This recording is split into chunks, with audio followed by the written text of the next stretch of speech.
الحمد لله نحمده ونستعينه ونستغفره ونؤمن به ونتوكل عليه ونعوذ بالله من شرور أنفسنا ومن سيئات أعمالنا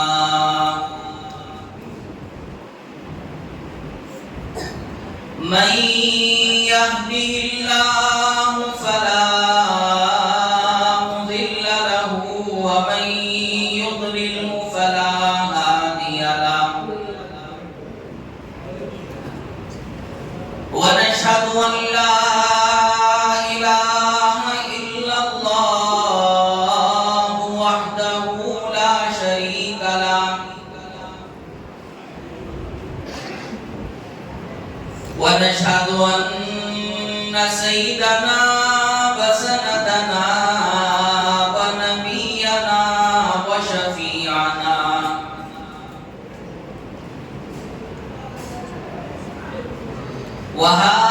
وهادينا ومرشدنا ومولانا محمدا عبده ورسوله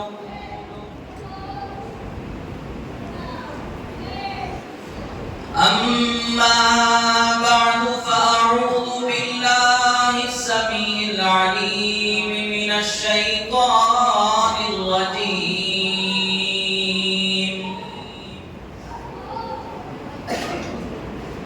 بسم الله الرحمن الرحيم يا أيها الذين آمنوا توبوا إلى الله توبة نصوحا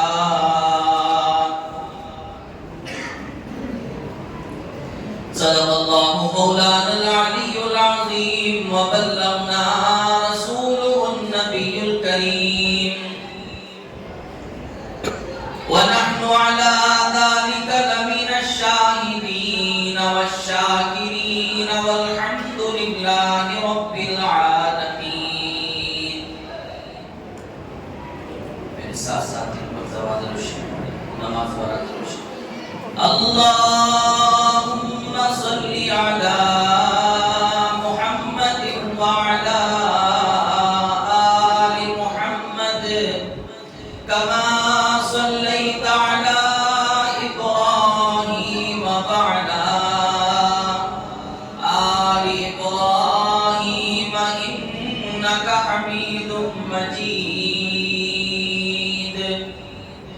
اللهم بارك على محمد وعلى آل محمد كما باركت على إبراهيم وعلى آل إبراهيم إنك حميد مجيد.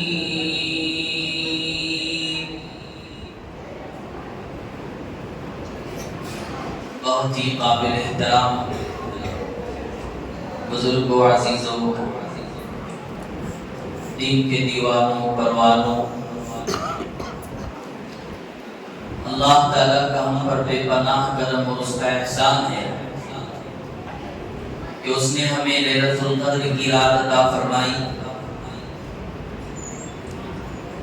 اللہ سے دعا کریں اللہ تعالیٰ ہمیں اس کی قدردانی کی توفیق عطا فرمائے.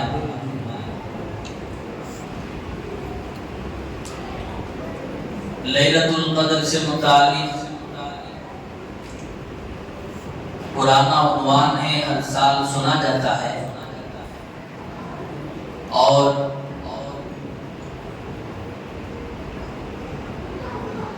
حضرات ائمہ کرام خطبہ اعظام اپنے ہی مساجد کے اندر عنوانات پر عرض کر چکے ہوتے ہیں. تو بہرحال جو سنا ہے اللہ اس پر عمل کی توفیق عطا فرمائے۔ چند باتیں میں اس سے ہٹ کر عرض کرنا چاہتا ہوں۔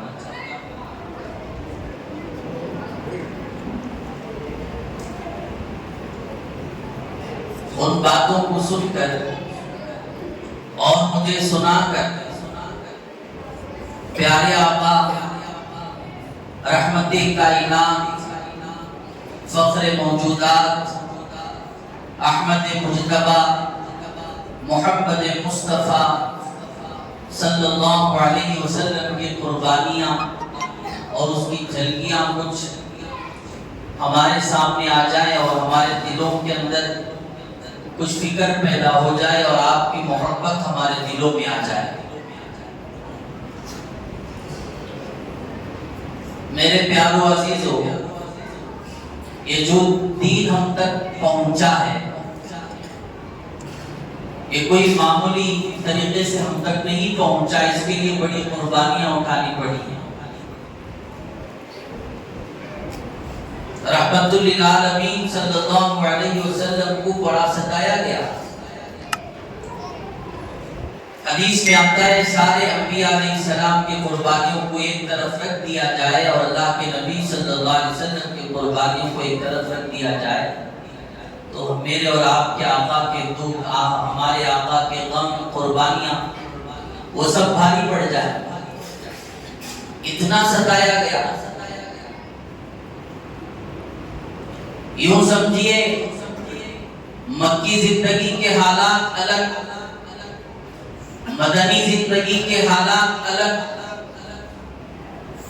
اللہ کے نبی صلی اللہ علیہ وسلم کے سفر کے حالات الگ، بچپن کے حالات الگ، جوانی کے حالات الگ،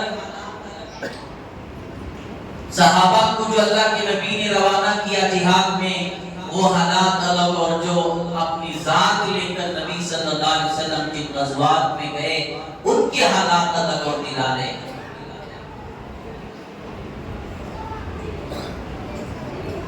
رمضان المبارک کی 17 تاریخ کو غزوہ بدر پیش آیا۔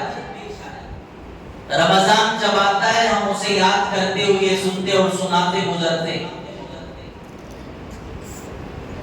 جب نبی صلی اللہ علیہ وسلم مکہ سے ہجرت کر کے مدینہ طیبہ آئے، مدینہ طیبہ کے اندر آپ کا 1 سال گزرا تھا۔ اطلاع ملی کہ مکے کے اندر کفار کا حال یہ تھا کہ پہلے ہی سے دشمنان اسلام تھے، پروگرام بنا رہے تھے۔ انہوں نے مکے کے اندر یہ مشورہ کیا کہ ہم کچھ کر کے ان کو مٹانے کا کام کریں گے، اسلام ختم ہو جائے، مسلمان ختم ہو جائے، اس کے لیے کیا کرنا چاہیے۔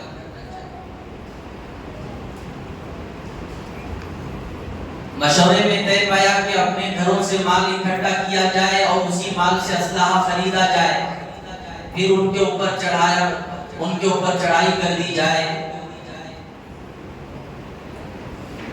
وہ ابھی بے سر و سامانی ہے، حالات سے گزر رہے ہیں، ہم کو موقع ہے۔ یہ بچوں کو اگر بھیج دیے تو بات کرنے میں آسانی رہے گی، مختصر بات کریں گے، تمہیں جاؤ بیٹے ادھر جا کے سنو۔ ان بچوں کو، بچے رہے بہت اچھا ہے مگر اندر رہنا ادھر رہنا، تم نکل ہٹے، تمہیں بھی ضرور۔ یہ وقت بالکل قیمتی وقت ہوتا ہے، یہاں پر باتیں نہیں کر سکتے، چلو ادھر چلو۔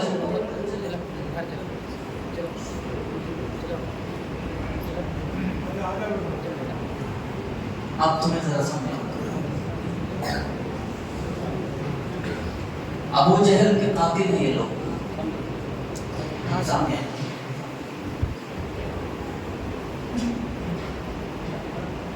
اب وہاں سے سنو بیٹھ کے، وہاں بھی آواز آ رہی۔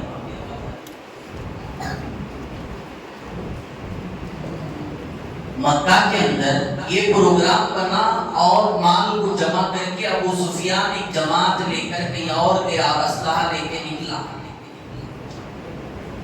امام الانبیاء صلی اللہ علیہ وسلم کو اطلاع ملی کہ ایسے حالات ہیں، قافلہ چلا ہے مکہ کی طرف اسلحہ لے کر اور مسلمانوں کے نقصان پہنچانے کا خیال ہے۔ نبی صلی اللہ علیہ وسلم نے حضرات صحابہ سے مشورہ کیا کہ اب کیا کریں، اور کہا کہ اسے روکنا چاہیے، اور نبی صلی اللہ علیہ وسلم روکنے کی کوشش جو کیے، اس کو اطلاع ملی ابو سفیان کو،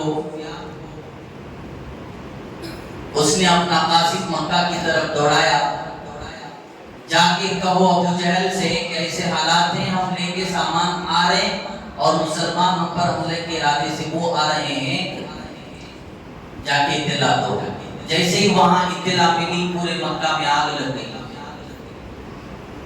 وہ لوگ ابو جہل وہاں سے لوگوں کو تیار کیا، ایک بڑی فوج 901,000 پر مشتمل ایک جماعت، وہ وہاں سے نکلا۔ امام الانبیاء محبوب کبریا محمد مصطفیٰ صلی اللہ علیہ وسلم اور آپ کے صحابہ کا خیال تھا مسلمانوں کو نقصان پہنچانے کے لیے اسلحہ مکہ پہنچایا جا رہا ہے، انہیں روکا جائے، مال غنیمت حاصل کیا جائے۔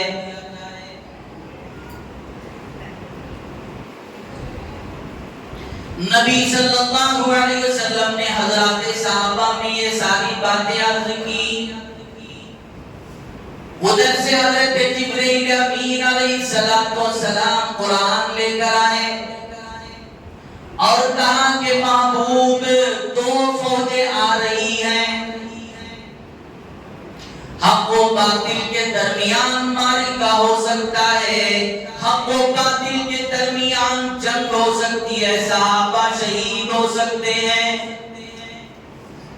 آپ اپنے نہتوں کو لے کر میدان بدر چلیں، اور اگر آپ کوشش کریں تو ابو سفیان کا مقابلہ رک جائے گا، دولت مل جائے گی۔ پھر جبرائیل کہنے لگے میرے محبوب اسلحہ ملے گا، مال ملے گا، مگر شہادت نہیں ملے گی۔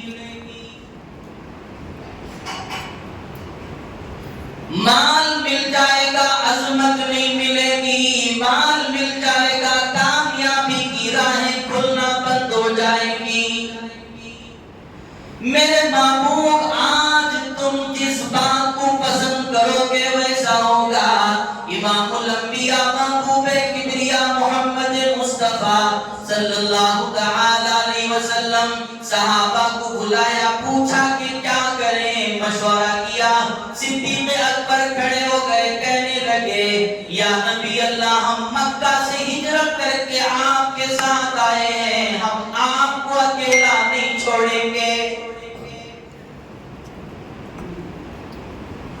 عمر فاروق کھڑے ہو گئے، وہ کہنے لگے ہم آپ کے لیے جان دینے کے لیے تیار ہیں، تنہا نہیں چھوڑیں گے۔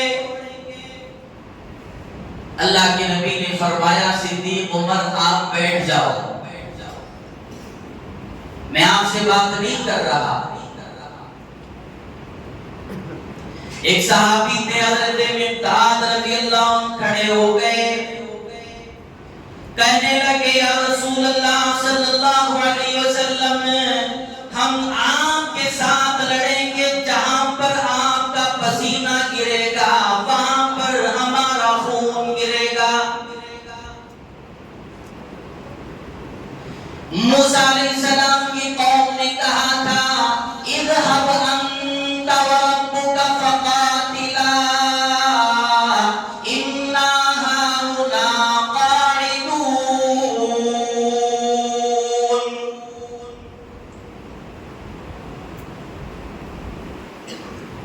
موسیٰ علیہ السلام کی قوم نے کہا تھا تو اور تمہارے رب جا کر لڑیں، ہم یہاں بیٹھ کر دیکھیں گے۔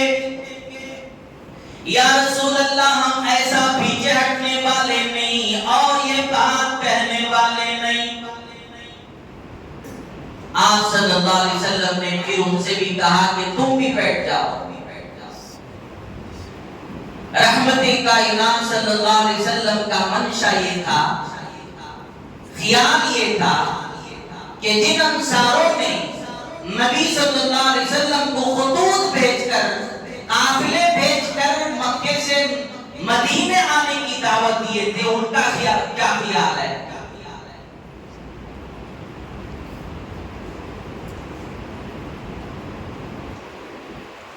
آپ صلی اللہ علیہ وسلم نے فرمایا کوئی اور صحابی رائے پیش کرے۔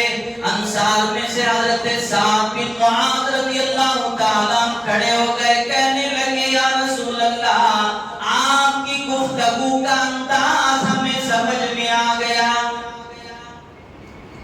یا رسول اللہ، آپ کا منشا ہمیں سمجھ میں آ گیا، آپ کا خیال کیا ہے ہمیں سمجھ میں آ گیا۔ ہم انصار ہیں، آپ سے وعدہ کرتے ہیں اگر سامنے سے حملہ کریں گے سامنے سے بچائیں گے، دائیں طرف آئیں گے دائیں طرف سے لڑیں گے، بائیں طرف سے آئیں گے بائیں طرف سے لڑیں گے، پیچھے سے آئیں گے لڑیں گے، آپ کو ہم تنہا نہیں چھوڑیں گے۔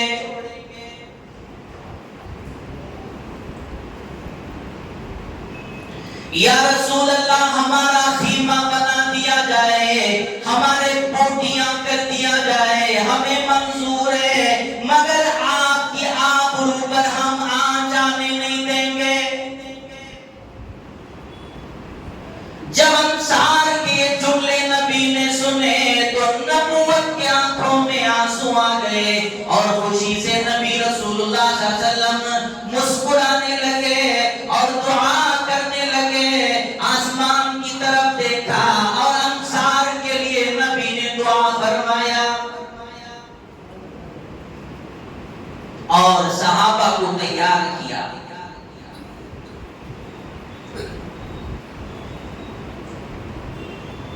اسی دوران ایک اور واقعہ پیش آیا، نبی نے کہا کہ جہاد کی تیاری کی جائے۔ دو کم سن بچے تھے چھوٹے، وہ آئے اور آ کر کہنے لگے کہ یا رسول اللہ، ہم بھی جہاد میں آنا چاہتے ہیں، ہم بھی راہ خدا میں آنا چاہتے ہیں۔ آپ نے عمر پوچھی تو ایک نے بتایا کہ 15 سال کی میری عمر ہے، ایک اور نے بتایا چھوٹے بھائی نے میری اس سے کم عمر ہے۔ نبی صلی اللہ علیہ وسلم نے بڑے جو بھائی تھے ان کو قبول کر لیا، جن کو معاذ اور معوذ کے نام سے یاد کیا جاتا ہے۔ چھوٹے بھائی کو پریشانی شروع ہو گئی اور کہنے لگا کہ یا رسول اللہ، آپ نے میرے بھائی کو قبول کر لیا ہے، مجھے بھی قبول کر لیں، مجھے بھی چلنا ہے۔ اصرار کرنے لگا اور کہا کہ یا رسول اللہ، میں بھی اس کی طرح بہادر ہوں، میں بھی اس کی طرح لڑ سکتا ہوں، مجھے بھی قبول فرما لیں۔ اور آخر میں کہنے لگا یا رسول اللہ، اگر آپ آزمانا چاہیں آزمائیں، ہم سے کشتی کروا لیں، ہم کو لڑائیں، دیکھیں کہ کون بہادر ہے، اگر میں اپنے بھائی کو گرا دیا تو مجھے بھی قبول کر لینا۔ کیا جذبہ جہاد تھا، کیا راہ خدا میں چلنے کا شوق تھا۔ قربان جاؤں بچوں پر، قربان جاؤں کے والدین پر۔ او نوجوانوں، آج ہمارے اندر کیا جذبہ ہے؟ او نوجوانوں، آج تمہیں کرکٹر بننے کا جذبہ ہے، تمہیں پلیئر بننے کا جذبہ ہے، تمہیں ہاکی کے چیمپئن بننے کا جذبہ ہے، پتہ نہیں کیسے کیسے جذبات لے کر تم گھوم رہے ہو۔ وہ بات نہیں رہی کہ تم جاؤ جہاد کرو، مگر میرے آقا نے فرمایا المجاہد من جاہد نفسہ، مجاہد وہ ہے جو اپنے نفس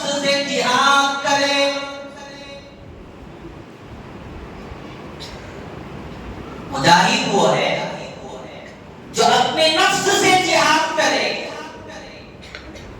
نفس کہے حرام دے، کہے نہیں، نفس کو ہم کہیں گے نہیں دیکھوں گا، نفس کہے کہ حرام کھا جا، ہم کہیں گے نہیں کھاؤں گا،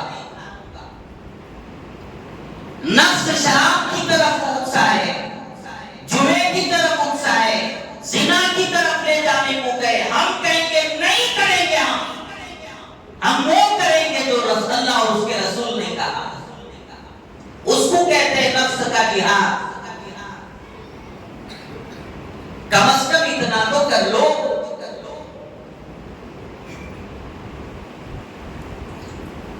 اور نوجوانوں ذرا شرم کرو، ذرا کچھ اپنے اندر جذبات پیدا کرو۔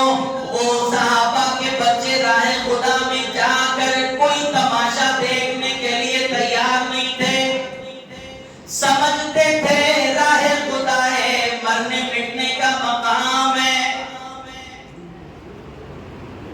گردن کٹ سکتی ہے، ہمارے ٹکڑے ہو سکتے ہیں، مگر ایسا جذبہ تھا جوانوں کے اندر، ہمارے اندر بھی کچھ پیدا ہونا چاہیے۔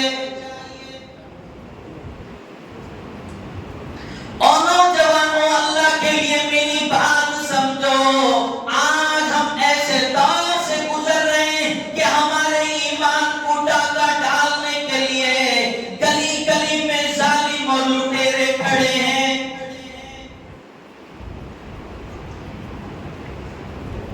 وہ کہا جاتا ہے حضرت یوسف علیہ السلام کے ایمان کو ڈاکہ ڈالنے کے لیے ایک زلیخا تھی، آج میرے اور تیرے ایمان کو ڈاکہ ڈالنے کے لیے گلی گلی میں زلیخا کھڑی ہے۔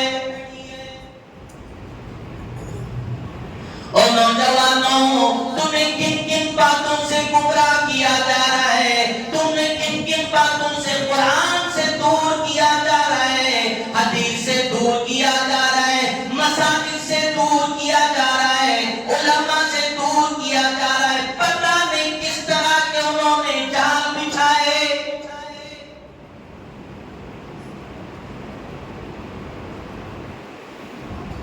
ہر طرح کی خبر ہے، ہر طرح کی بات کرنا آتا ہے، کہتے ہم بھی دانشوران قوم ہیں، مگر حالت یہ بنی ہے کہ کوئی توجہ نہیں کر رہا ہے۔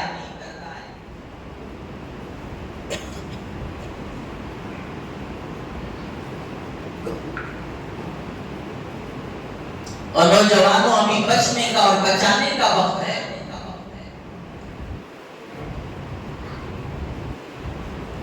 آخرکار حضور صلی اللہ علیہ وسلم کو بچہ کہنے لگا یا رسول اللہ مجھے بھی قبول کر لیں، کشتی کروا لیں، اگر میں جیت جاؤں تو مجھے بھی لے چلیں۔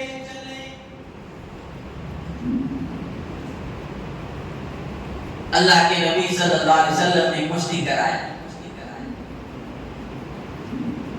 لڑنے لگے، اللہ کے نبی کے ساتھ میں کشتی کرنے لگے، کشتی کرتے ہوئے ایک دوسرے کو ڈھکلا ڈھکلی کرتے ہوئے، کشتی کرتے ہوئے چھوٹے میں بڑے بھائی کے کان میں کہتا ہے او میرے پیارے، او میرے بھائی، نبی کا فیصلہ بدلتا نہیں، تم تو قبول کر لیے گئے، آج اگر تم چاہو تو مجھے بھی قبول کریں گے۔ کان ہی کان میں چھوٹے نے بڑے سے کہہ دیا بھائی تم قبول ہو گئے، تم ایسا کرو کہ تم نیچے گر جاؤ، میں اوپر ہو جاؤں تاکہ مجھے بھی قبول کر لیا جائے۔ بڑا نیچے گرا، چھوٹا اوپر بیٹھ گیا، اور کہتا ہے ماموں کیا آپ نے نہیں دیکھا؟ سبحان اللہ، سبحان اللہ، ہائے ہائے کیسا جذبہ تھا۔ اللہ کے نبی صلی اللہ علیہ وسلم مسکرائے، کیا کی؟ مسکرائے۔ مولانا عبدالشکور پوری رحمت اللہ علیہ کا قول علماء کرام نقل کرتے رہتے ہیں، نبی مسکرائے، ان کو دونوں کو دیکھ کر نبی مسکرائے۔ کیا ہے نبی کا مسکرانا؟ جب نبی مسکراتے ہیں تو جنت کے 8 دروازے کھل جاتے ہیں۔ کہو سبحان اللہ۔ وہ تو سمجھ میں آ رہی نہیں؟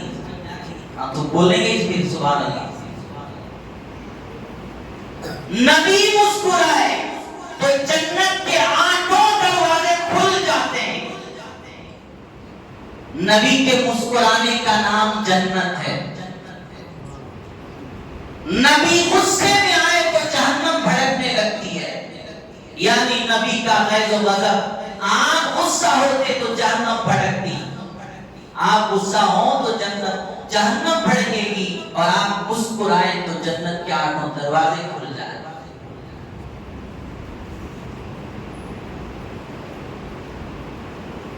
آپ صلی اللہ علیہ وسلم نے سارا حال دیکھا ان دونوں کا، ان کا داؤ دیکھا، اور آپ نے اجازت فرمانی، کہا کہ چلو بچوں، نبی کا وعدہ کبھی نہیں بدلتا، میں نبی ہوں، پیغمبر ہوں، میں اپنے وعدے پہ پکا ہوں، تمہیں بھی قبول کر لیا گیا۔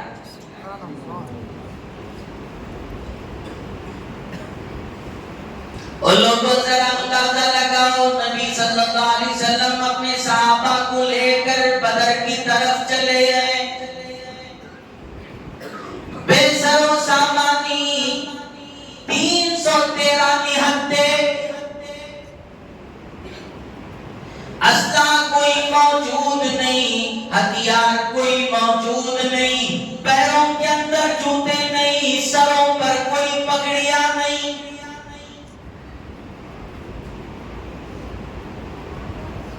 بالکل مختصر سا 2 گھوڑے تھے، 70 اونٹ تھے،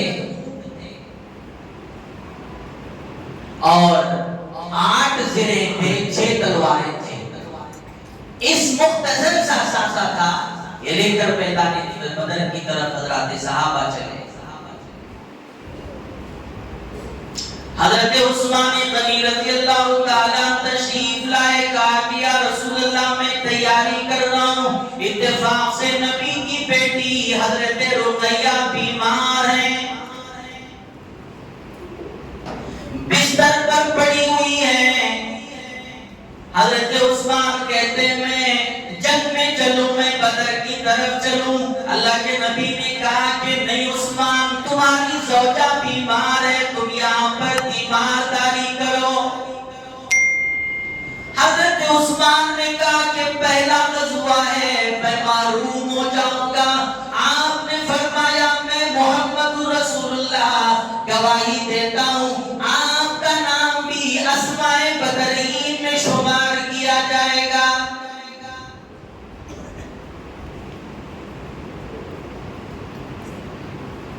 حج کو جانے والے لوگ وہاں دیکھ کر آیا کرتے ہیں، رو کر آیا کرتے ہیں، آنسو بہایا کرتے ہیں۔ آپ بھی عمرہ حج کیے ہوں گے، مقام بدر آپ بھی دیکھے ہوں گے، مدینے سے ہجرت کر کے، مدینے سے چل کر جب بدر تک پہنچے، ایسی حالت کے اندر اور لوگوں آج بس میں بیٹھ کر بدر کو پہنچتے پہنچتے تھکان ہوتی ہے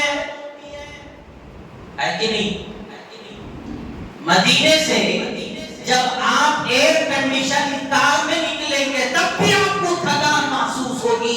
محمد عربی اپنے نہتوں کو لے کر، اپنے جانثاروں کو لے کر وہاں تک کیسے پہنچے ہوں گے؟ آپ دل کی کانوں سے ذرا سنیں، ذرا نبی کی محبت میں ڈوب کے سنیں اور اندازہ کریں، غور کریں۔ ابا کی محنت، دادا کی محنت کا ہمیں اندازہ ہے، نبی کی قربانیوں کا کوئی اندازہ نہیں۔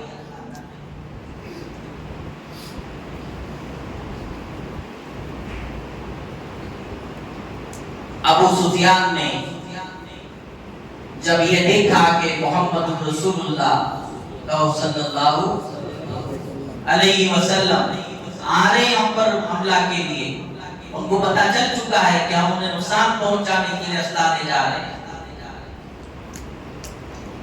جیسے ہی اطلاع ملی اس نے اپنا رخ بدل دیا، بدل کا راستہ ہی بدل دیا، کسی اور راستے سے نکل چکا بکری گلی سے۔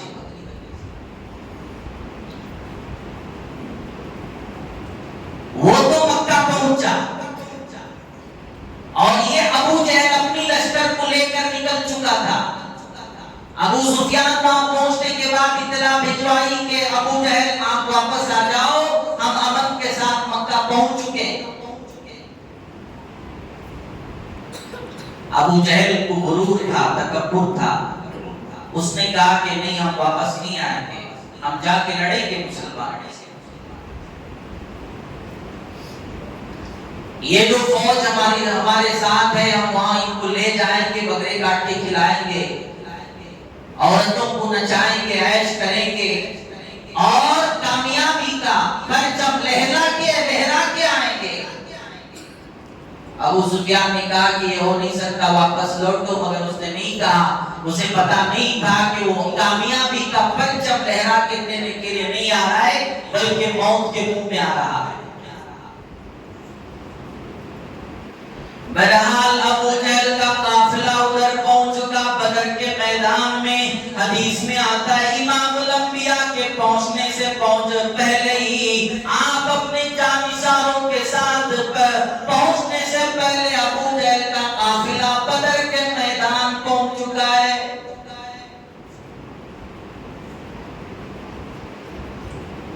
آپ صلی اللہ علیہ وسلم وہاں پہنچے، پہنچنے سے پہلے یہ حال ہے کہ ابو جہل اپنی فوج کو لے کے وہاں پہنچ چکا تھا اور پڑاؤ ڈالا تھا جہاں پر زمین ہے، پاک صاف ہے۔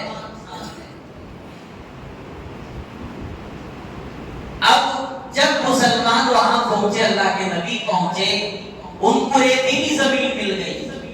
مسلمان ہیں ریتیلی زمین پر اور وہ کافر ہیں ایک دم چٹیل میدان میں۔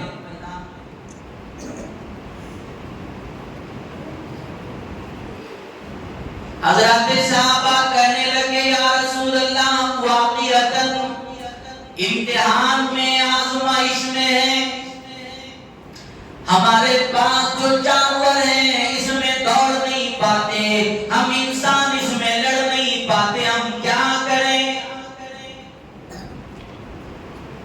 محمد عربی صلی اللہ علیہ وسلم کو ایک چھپر سا بنایا گیا، ایک ٹیلے پر خیمہ لگایا گیا، اس میں امام الانبیاء پہنچے کہ اللہ سے دعا مانگی۔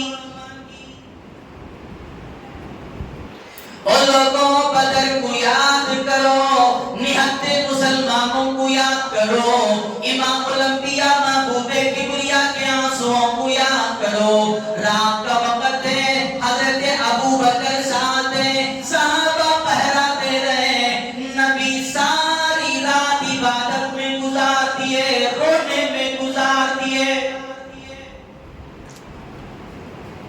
حضرت صدیق اکبر رضی اللہ عنہ کہتے ہیں میں ساتھ تھا، میں نے جب دیکھا صبح ہوئی، دیکھ رہا ہوں کہ وہ ریتیلی زمین بھی اللہ کے نبی کے آنکھوں سے، آنسوؤں سے تر ہو چکی ہے۔ ہائے ہائے، اگر معمول کے مطابق زمین ہو تو تھوڑا سا پانی اس میں ڈال دیا جائے تو گیلا پن محسوس ہوتا ہے، کیچڑ محسوس ہوتا ہے۔ اگر تم ریت کے اندر ایک بالٹی پانی ڈال دیے تو پھر بھی تمہیں گیلا پن محسوس نہیں ہوتا۔ اب اندازہ لگاؤ، حدیث میں آتا ہے حضرت صدیق اکبر کہتے ہیں میں نے دیکھا اس مقام کو جہاں پر میرے آقا سر سجدے میں رکھ کر روئے تھے، اس مقام پر ریتیلی زمین ہونے کے باوجود ساری زمین تر ہو چکی تھی، بھیگ چکی تھی۔ آپ اتنا روئے،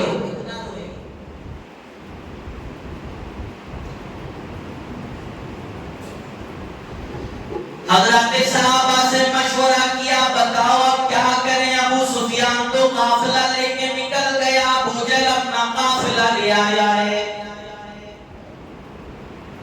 حضرات صحابہ کہنے لگے یا رسول اللہ، ہم سمجھتے ہیں اسلحہ سے کامیابی نہیں ملنے والی، فوج سے کامیابی نہیں ملنے والی، ہم یقین کرتے ہیں نبی کے اشارے میں کامیابی ہے۔ اللہ اور اس کے رسول کے حکم میں کامیابی ہے۔ یا رسول اللہ ہم سمجھتے ہیں آپ نے حکم کیا، ہم یہاں آئے ہیں، ہم آخری وقت تک لڑیں گے۔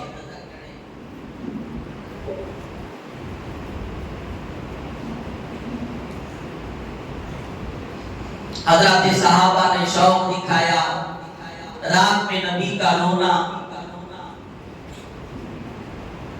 اتنا روئے، اللہ کی مدد آ گئی۔ اللہ نے فرمایا محبوب گھبرانے کی ضرورت نہیں، آپ بے چین ہونے کی ضرورت نہیں، ہم آپ کو فرشتوں کے ذریعے سے مدد دلائیں گے۔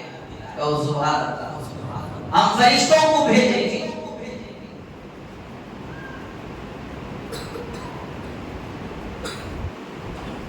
اللہ تعالیٰ نے مدد بھیجی، اللہ تعالیٰ نے نصرت بھیجی، رات میں بارش بھی ہو گئی، ایسی بارش ہوئی جہاں پر ریتیلی زمین تھی وہ سب جم کر زمین ہو گئی، ریتیلی زمین نہیں رہی، بارش اللہ نے بھیج دیا، وہ ریتیلی زمین بھی زمین میں تبدیل ہو گئی۔ کہو سبحان اللہ، مدد نہیں ہے اللہ کی، اللہ والوں کے ساتھ اللہ کی مدد ہوتی ہے جب اللہ کے بنے تب ہوگی۔ نبی صلی اللہ علیہ وسلم کی فراست دیکھیے، آپ صلی اللہ علیہ وسلم کا معجزہ یہ تھا کہ اللہ کے نبی نے عمر کو بلایا، عمر ادھر آؤ، اور بلا کر کہا کہ اس مقام پر ابو جہل گرے گا، کل اس مقام پر عتبہ گرے گا، اس یہاں پر شیبہ گرے گا، یہاں پر فلاں بدماش گرے گا۔ روایت میں آتا ہے 70 مقامات پر اللہ کے نبی نے اشارہ کیا۔ دوسرے دن جنگ کے بعد دیکھا گیا جس جگہ پر نبی نے اشارہ کیا تھا اسی مقام پر وہ بدماش گرا ہوا تھا۔ سبحان اللہ نہیں بولے، نبی کا معجزہ تھا۔ آخرکار صبح ہو گئی، امام الانبیاء صلی اللہ علیہ وسلم صفیں درست کرائے، ابو جہل اپنی صفیں درست کرا رہے، امام الانبیاء اپنے صفیں درست کرا رہے، ابو جہل اپنی طاقت کے زوروں پر ہے، امام الانبیاء اپنی نبوت و صداقت کے زور پر ہیں۔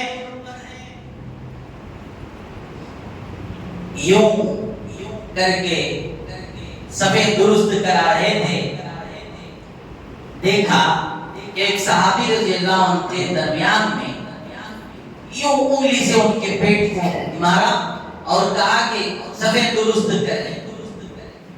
درمیان میں واقعہ ہے کہ وہ صحابی رضی اللہ تعالیٰ کہنے لگے یا رسول اللہ آپ نے مجھے تکلیف پہنچائی،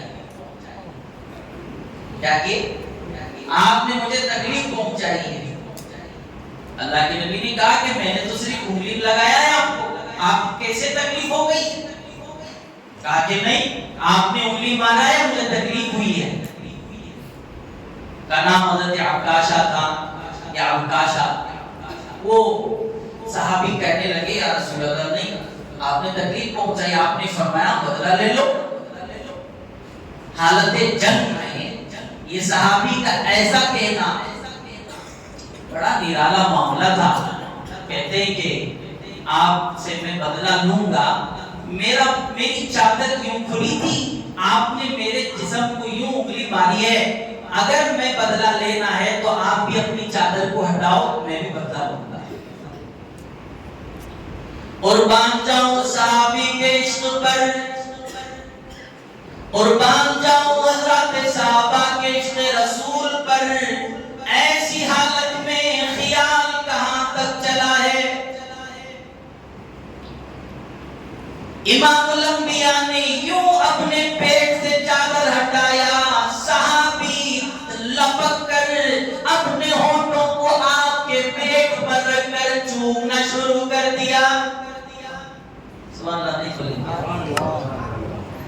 اللہ کے نبی کہنے لگے کیا بات ہے میرے پیٹ کو چوم رہے ہو؟ صحابی کہتا ہے یا نبی اللہ پتہ نہیں اب میرا انجام کیا ہوگا، میں اب راہ خدا میں جہاد کروں گا، مجھے شہید کر دیا جائے گا۔ میری تمنا ہے، میری آرزو تھی کہ آپ کو شہید ہونے سے پہلے آپ کو چوم کر چلا جاؤں۔ بولیں گے نہیں تو سبحان اللہ آگے نہیں بڑھیں گے. بولو زور سے بولو سبحان اللہ. سبحان اللہ. یہ تھا معاملہ حضرات صحابہ کا. ایسے وقت میں بھی پیار محبت آپ سے ہے کہ نہیں؟ جس سے محبت ہو جائے پیار ہو جائے نا، وہ جنازے میں بھی آ جائے پھر بھی پلٹ پلٹ کے اسی کو دیکھتا رہتا ہے. دیکھتا نہیں دیکھتا آپ نے دیکھا ہوگا اسی لیے پتا ہے. محبت جس سے ہو جائے، خوشی کی حالت میں اگر پروگرام ہو، خوشی کا، شادی کا، کوئی اور پروگرام ہو یا جنازے کا ہو، ایسے وقت میں بھی جس سے محبت ہو، لڑکے سے ہو یا لڑکی سے، پلٹ پلٹ کر دیکھے گا. نبی ایسی حالت میں ہیں اور میدان جنگ میں ہیں اور غزوہ بدر میں ہیں، حالت جنگ میں ہیں، سفید درست کرا رہے ہیں. یہ نبی کی محبت، یہ صحابی کی محبت کا اندازہ لگاؤ. اس وقت وہ نبی کے جسم کو چومنے میں لگے. اسے پتا چلتا ہے نوجوانوں، شادی ہو، جنازہ ہو، خوشی ہو، غمی ہو، نبی کو نہ بھولو. صحابی کے نقش قدم پر چلنے کے اللہ تعالیٰ ہمیں توفیق عطا فرمائے. سفید درست کرائے.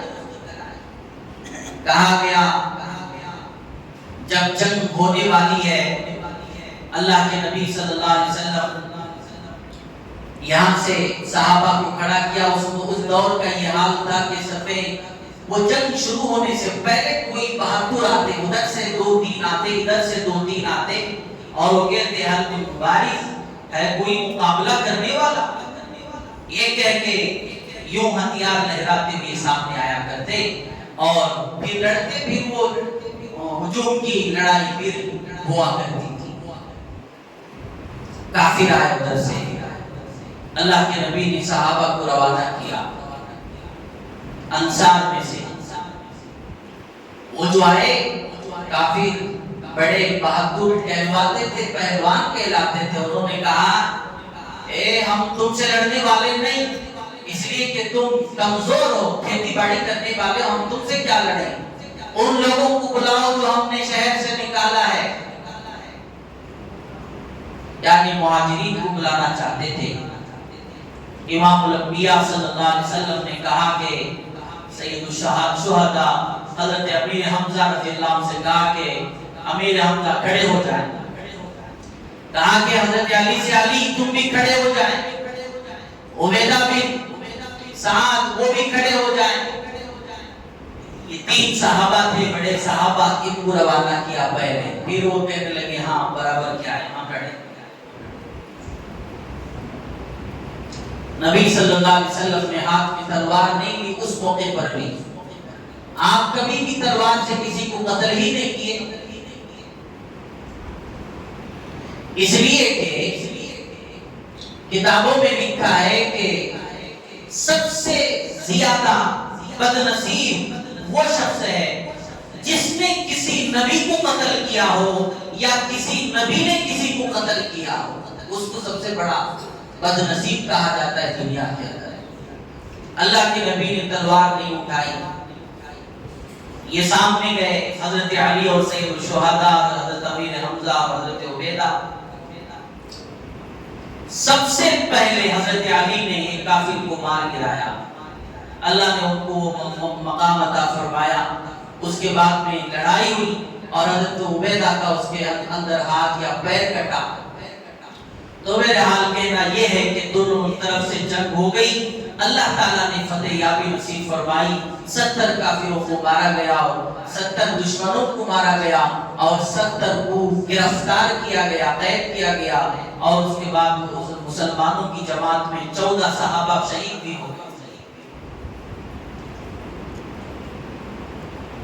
حضرت علی رضی اللہ تعالیٰ عنہ کو کہا گیا کہ اسلام کا پرچم لہرائیں، قربان جائیں. اس وقت جو اسلامی پرچم تھا وہ میرے اور آپ کی اماں حضرت اماں عائشہ صدیقہ رضی اللہ عنہا کا دوپٹہ تھا. کہو سبحان اللہ. کس کا دوپٹہ تھا؟ اماں عائشہ کا دوپٹہ تھا. اس میں وہ سفید اور کالی دھاریاں تھی، دیکھے ہو نا. وہ سفید اور کالی دھاریاں تھیں اما عائشہ کا وہ پاک دوپٹہ اللہ نے اس کی برکت سے فتح عطا فرمایا. کون ہے اما عائشہ؟ جب بدر کا ذکر ہوتا ہے تو اما یاد آتے ہیں. اللہ ساری امت کی طرف سے انہیں اجر عظیم عطا فرماتی. اور لوگوں کیا تم نہیں جانتے اما عائشہ رضی اللہ تعالی عنہا وہ خاتون ہے. عائشہ وہ خاتون ہے جس کو حضرت جبرائیل امین علیہ السلام نے سلام کیا. عائشہ وہ خاتون ہے جس کو عائشہ نے جسے جبرائیل کو دیکھا، جبرائیل نے سلام کیا، عائشہ نے جبرائیل کو دیکھا.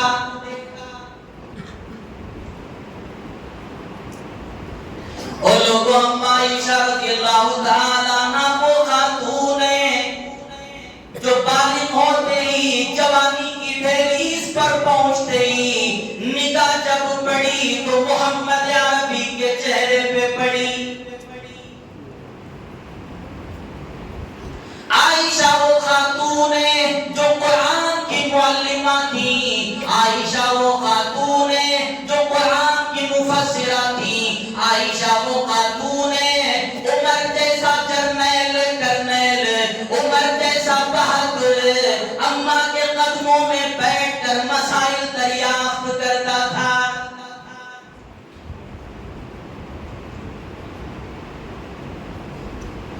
اما عائشہ فرماتی ہے اللہ نے مجھے وہ موقع عنایت فرمایا، فضیلت دی، امام الانبیاء کی وفات کا وقت آیا. اما فرماتی ہے میرے آقا دنیا سے جا رہے ہیں، گھر میرا تھا، حجرہ میرا تھا، باری میری تھی، سینہ میرا تھا، گود میرا تھا. امام الانبیاء میرے سر پر میرے گود میں سر کر رکھ کر دنیا سے رخصت ہوتے. بولو سبحان اللہ. ہائے ہائے کیسے مقام والی، کیسے مرتبے والی میری اور آپ کی اماں. امام الانبیاء رخصت ہونے کے بعد اصحاب صفہ کا جو مدرسہ تھا اس کی محتممہ بنی. انتظام اور اہتمام اللہ کے پیغمبر کی زوجہ اما عائشہ نے سنبھالا. 45 سال تک اصحاب صفہ کو سنبھالا اور روزانہ اصحاب صفہ میں جو طلبہ 200 طلبہ رہتے تھے ان کی خوراک کا اور ان کی کھانے پینے کا انتظام کیا.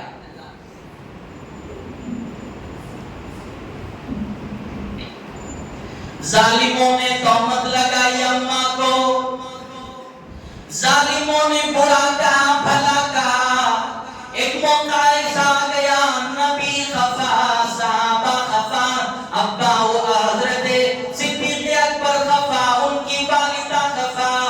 ظالموں نے حضرت اماں کو الزام لگا دیا، پریشان ہو گئی،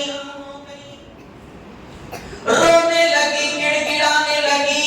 اماں فرماتے ایک وقت ایسا میرا گزرا، 2 رات 1 دن گزر گیا، میں نے اپنی آنکھوں میں نیند کا سرما نہیں ڈالا. ایک موقع ایسا آ گیا میں رو رو کر تھک گئی اور میرے آنکھوں سے آنسو خشک ہو گئے. لگایا تھا نہیں ظالموں نے، الزام لگایا تھا. کیا کریں کیا نہیں کریں، پریشانی کا عالم ہے.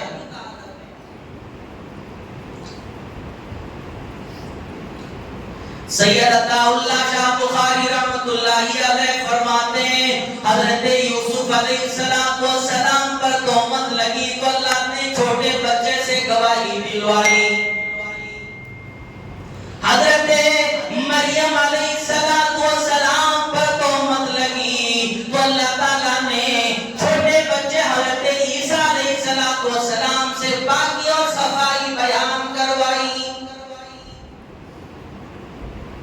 قربان جاؤں جب نبی کی عزت کی باری آئی اللہ تعالیٰ نے عرش سے 18 آیت قرآن کے نزول فرمائے. کتنے آئے تھے؟ پاکی بیان کرنے کے لیے اللہ چاہتا تو پیغمبر کے دل میں علقہ کر دیتا، اللہ چاہتا تو بچوں سے گواہی دلواتا، مگر ایسا نہیں ہوا۔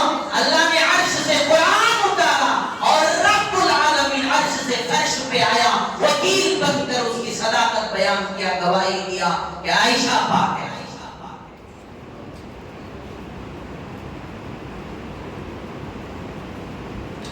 نبی صلی اللہ علیہ وسلم پریشان، آنکھوں سے آنسو، کیا کریں، معاملہ یہ بنا، یاروں کو بلایا، صدیق کو پوچھا، او صدیق بتاؤ کیا کروں؟ حضرت صدیق غمگین ہے، کہتے ہیں بیٹی میری، میرے آقا میں کچھ نہیں کہہ سکتا۔ فرمایا عمر تم آؤ، تم کہو کیا کریں؟ انہوں نے کہا کہ یا رسول اللہ، میں ایک مرتبہ کا معاملہ تھا کہ آپ مسجد تشریف لا رہے تھے، آپ کے جوتوں میں تھوڑی گندگی لگ گئی، گلی کی یا کسی مقام کی، جبرائیل نے اس گندگی کے بارے میں آپ کو بتایا، اس کی صفائی کر لیں۔ جو رب آپ کے جوتوں پر گندگی برداشت نہیں کرتا، وہ رب تمہارے بستر پر کسی گندی عورت کو کیسے برداشت کرے گا؟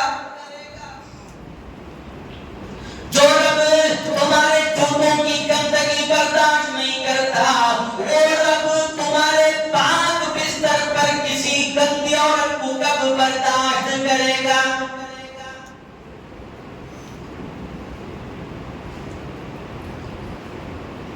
اور ایک صحابی کہنے لگے حضرت عمر میں، یا حضرت عثمان کہنے لگے یا رسول اللہ آپ کی دوسری بیویاں بھی ہیں، آپ کو پریشان ہونے کی کیا ضرورت ہے؟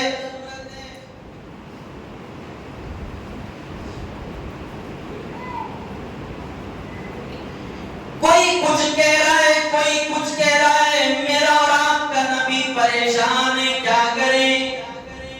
اماں فرماتی ہے میں جاتی ہوں، ابا سے کہتی ہوں ابا کیا کروں؟ ابا کہتے ہیں مجھے کچھ نہ کہو۔ امی ایک طرف مجھ سے خفا ہے۔ ایسا معاملہ ہوا، مایوس ہو کے بیٹھے صدیق اکبر رضی اللہ عنہ اور اماں سامنے ہیں۔ اللہ تعالیٰ نے رحم کر دیا، اللہ کے نبی ایک دم سر نیچے کیے اور اللہ تعالیٰ نے اس وقت قرآن کو اتارا، آپ کے پیشانی پر، پیشانی مبارک پر پسینہ وہ موتیوں کی طرح نکلنے لگا۔ اب معاملہ یہ تھا کہ پتہ چل گیا اماں کو کہ قرآن نزول ہو رہا ہے، اللہ کچھ کہہ رہے ہیں، اور بھی پریشان ہو گئی کہ اب مجھے کیا معاملہ میرے ساتھ درپیش ہوگا۔ قربان جاؤں اماں پریشان ہے، امام الانبیاء سر جھکائے، ادھر اللہ نے قرآن کو اتارا، فرمایا الخبیثات للخبیثین والخبیثون للخبیثات الطیبات للطیبین الطیبون للطیبات۔ گندے مرد گندی عورتوں کے لیے، گندی عورتیں گندے مردوں کے لیے، پاک عورتیں پاک مردوں کے لیے، پاک مرد پاک عورتوں کے لیے۔ اللہ نے پاکی صفائی بیان کی، قرآن کی 18 آیتوں کا نزول فرمایا تاکہ محبوب گھبرانے کی ضرورت نہیں، میں رب عائشہ کی پاکی بیان کرنے آیا ہوں۔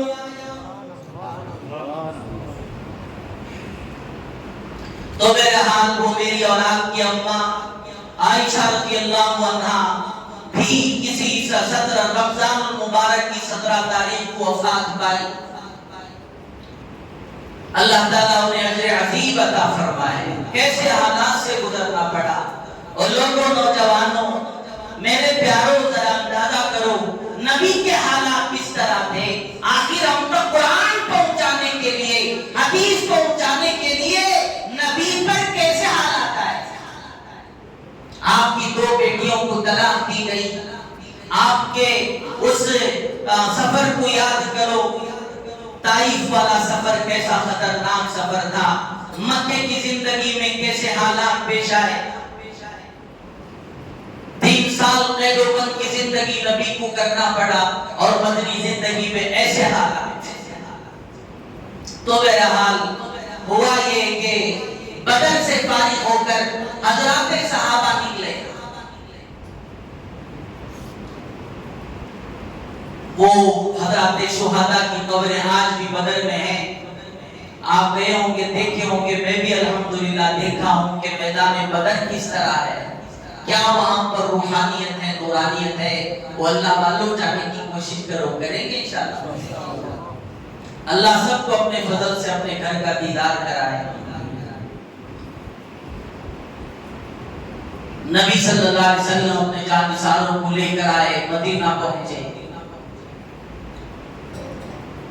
کہتے ہیں ادھر آ رہے صحابہ کے ساتھ اللہ کے نبی، مدینے کے دروازے پر پہنچے، ایک صحابی نے خوشی کا اظہار کیا، اعلان کیا کہ وہ لوگوں مبارک ہو، اللہ نے فتح عطا فرمائی۔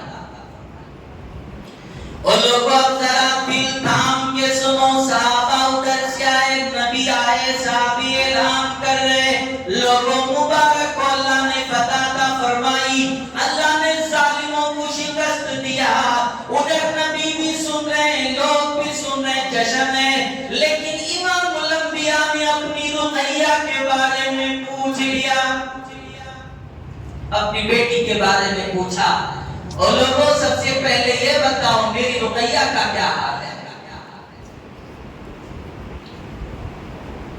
اطلاع ملی امام الانبیاء کو، آپ کی رقیہ اللہ کو پیاری ہو گئی، اطلاع ملی پیاری ہو گئی۔ پوچھا رسول اللہ صلی اللہ علیہ وسلم نے اب کس حالت میں کہاں ہے، بتا دیا گیا حضرت عثمان و دیگر صحابہ حضرت رقیہ کو لے کر جنت البقیع پہنچے ہیں۔ امام الانبیاء مسجد نبوی نہیں گئے، کسی اور مقام پر نہیں گئے، جنت البقیع کی طرف اپنا رخ کیا، چلے چلے جا رہے، جلدی جلدی پہنچے تو دیکھا کہ حضرت عثمان اپنی رقیہ زوجہ کو قبر میں رکھ کر مِنْهَا خَلَقْنَاكُمْ وَفِيهَا نُعِيدُكُمْ کہہ کے مٹی ڈال کے فارغ بھی ہو چکے ہیں۔ آپ صلی اللہ علیہ وسلم کی آنکھوں پہ آنسو آ گئے، رونے لگے، کیا کروں، کس طرح کا معاملہ ہو گیا، کچھ دیر پہلے جلدی آتا تو میں شاید کہ رقیہ کو بات کر لیتا، میں شاید کہ دیدار کر لیتا، آخر میں رقیہ کو اس حالت میں چھوڑ کر چلا گیا۔ اور لوگوں نبی کا بھی دل تھا، آپ کی بھی بیٹی تھی، ایسی حالت میں میدان بدر جانا کس بات کی مجبوری تھی؟ قرآن و سنت کی قدر کیا جائے، قرآن و سنت کی حفاظت کی جائے، نبی کی قربانیوں کو یاد کیا جائے۔ جنت البقیع میں رو رہے، اللہ کے نبی تڑپ رہے، رقیہ تو ہمیں چھوڑ کے چلی گئی، اور کہنے لگے رقیہ میں جب بدر کی طرف چلا تھا تو میں تجھے اللہ کے حوالے کر کے گیا تھا، آج بھی میں تجھے اللہ کے حوالے کر کے جا رہا ہوں۔ حضرت فاطمہ رضی اللہ عنہا ساتھ تھی، وہ بھی رو رہی تھی۔ لکھا ہے کتابوں میں سیرت میں کہ آپ کے پاس جو چادر تھی، وہ چادر حضرت فاطمہ کے آنسوؤں کو اللہ کے نبی بار بار پوچھ رہے تھے، وہ آنسوؤں سے نبی کی چادر تر ہو چکی تھی، اتنا روئی حضرت فاطمہ۔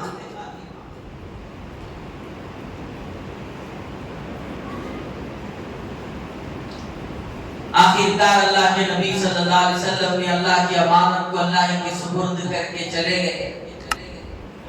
تو میرے عزیزوں پیاروں، وقت بہت لمبا ہو چکا ہے، میں آپ کے سامنے عرض یہ کرنا چاہتا ہوں کہ آپ سمجھیں کہ قربانیاں کتنے دیں، اس کے بعد اتنی محنتوں کے بعد، مشقتوں کے بعد ہم تک دین پہنچائے، ویسے نہیں پہنچائے۔ قدر کرو گے انشاءاللہ، کم از کم قدر کریں، ایمان کی حفاظت کریں اور ایمان کی حفاظت کروائیں، دین پر چلنے کی کوشش کریں۔ دین بڑا آسان ہے، کوشش کریں گے تو اللہ تعالیٰ چلائیں گے، ورنہ تو نہیں چلائیں گے۔ دین جو ہے آپ یوں سمجھیں کہ بزرگان دین بار بار کہتے ہیں نا، یہ دین بقدرے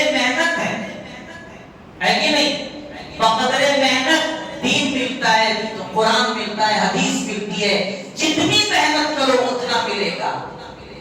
روزی تو بقدر مقدر ہے، وہ مقدر میں جتنا ہے اتنا ملے گی۔ دین مقدر نہیں، جتنی محنت کرو گے اتنا ملے گا۔ تھوڑی مشقتیں اٹھاؤ، تھوڑا کچھ قربانیاں دو۔ اللہ تعالیٰ یہی فرماتے ہیں، ابھی رمضان کے موقع پر اللہ کی رحمت برس رہی ہے، ابھی جو کچھ کوتاہیاں غلطیاں ہو گئی، جو اللہ کے نبی نے جس طریقے سے اسے معاف کروانے کے لیے کہا ہے اس طرح توبہ کیا جائے، استغفار کیا جائے۔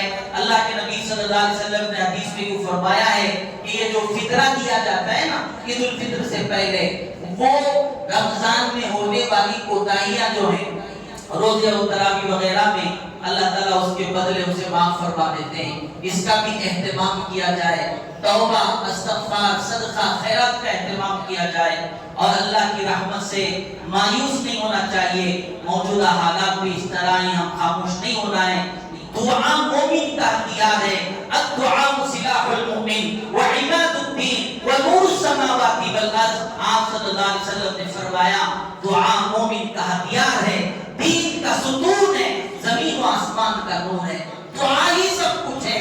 حالات بدل جائیں گے اگر تم ہاتھ اٹھاؤ، اللہ سے کچھ دیر تک مانگو۔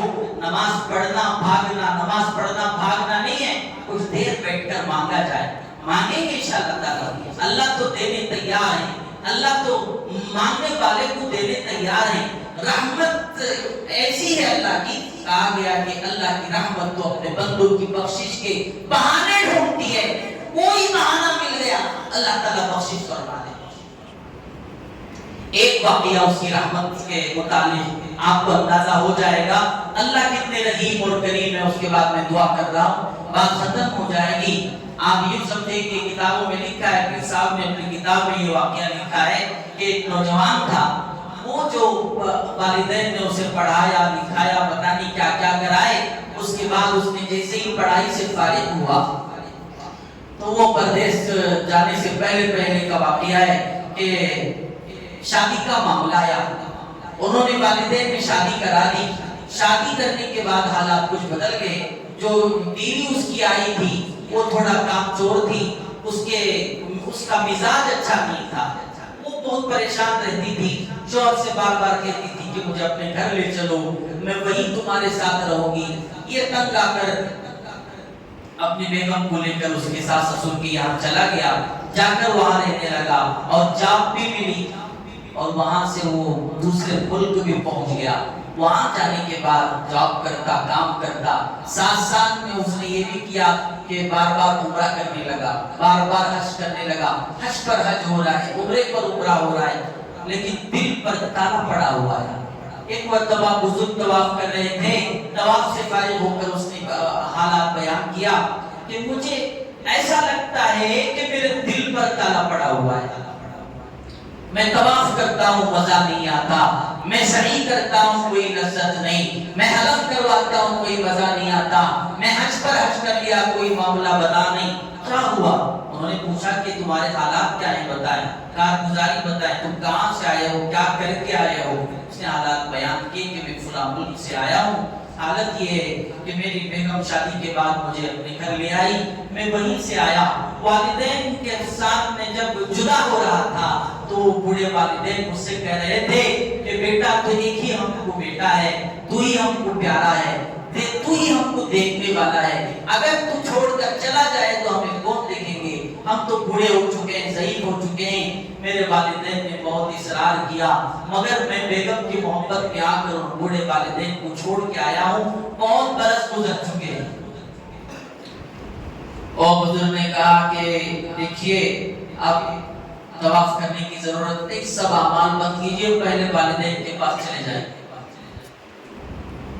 وہ جوان وہاں سے نکل کر اپنے ملک پہنچ کر اپنے گاؤں جب پہنچا، والدین کا دیکھتے ہیں، پہلے فرما برداری کرتے ہیں، کیا جو کوتاہیاں ہوگی توبہ تلافی کرتے ہیں، وہ نیت سے پہنچا۔ گاؤں کے دروازے پر جب پہنچا تو ایک آدمی ادھر سے آیا، اس سے پوچھا کہ کسی پردیس کی طرح پوچھا کہ دیکھے فلاں جگہ پر بوڑھے والدین رہتے تھے، کسی کے ان کا کیا حال ہے؟ وہ بڑے میاں کا کیا حال ہے؟ تو وہ جب وہ شخص کہتا ہے اسے پہچانتا نہیں تھا، وہ کہنے لگا دیکھ کہ آپ اس کے بارے میں ان کے بارے میں کیا پوچھ رہے ہیں؟